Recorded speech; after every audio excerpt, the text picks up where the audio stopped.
Today, I just want to talk a little bit about maybe 3 helpful tips if you're dealing with a friend or someone you come in contact that is low vision or blind.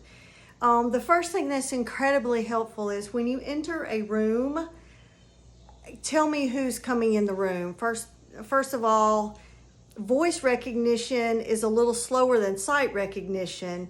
So like when you enter the room, it's so helpful if you say, "Hey Deanna, this is Jean. I just stepped into the room," because I can get easily startled, and also I'm very situational. So say I only see you in one context, but then suddenly I find you shopping at the grocery store.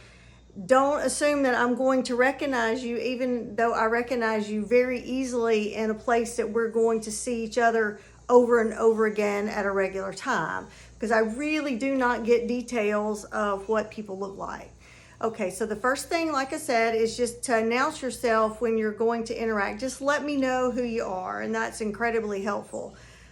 A second thing, and I get this question sometimes, is like, how can I help you to navigate? So if I'm out and about and I don't have Kindly and you want to assist me in something, the first thing is to, ask me, "Deanna, can I help you?" Even if I have my cane, if I'm in a new situation, sometimes I will take you up on this offer.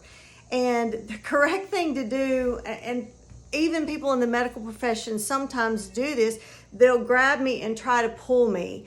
And think about it, if this happened to you in real life, that's a fairly aggressive feeling movement, especially if you're low vision. So the correct thing to do is to offer your elbow. Usually I will reach across and put my hand lightly. I don't need much, just to feel your body moving. And then just be sure, if I'm on I take your right elbow, to clear me on the other side, because I can't see it if I'm going to run into a door. Sometimes if people don't do that and I don't know them well, I will say, may I take your elbow, or may I touch your elbow? That's kind of the correct etiquette in that situation. And if you're a really good friend, like with Andrew or some of my close friends or family, sometimes I will walk holding hands, and that's fine, but certainly is not the most comfortable if you're not, if you're a relative stranger. I don't really enjoy that very much. And the third tip I would like to share today is I do have people very frequently, even when I'm with Kindly, trying to do the Southern courtesy thing, like opening a door for me. Well, the problem is sometimes I don't realize the door is open. And sometimes, like, I'm sending Kindly to the door, and if the door is open, that even though that's a sweet gesture, it's real confusing. So if you're going to open the door for someone with a cane or a guide dog, just say, "Ma'am or sir, I've opened the door. It's opening to your right," or "It's opening to your left."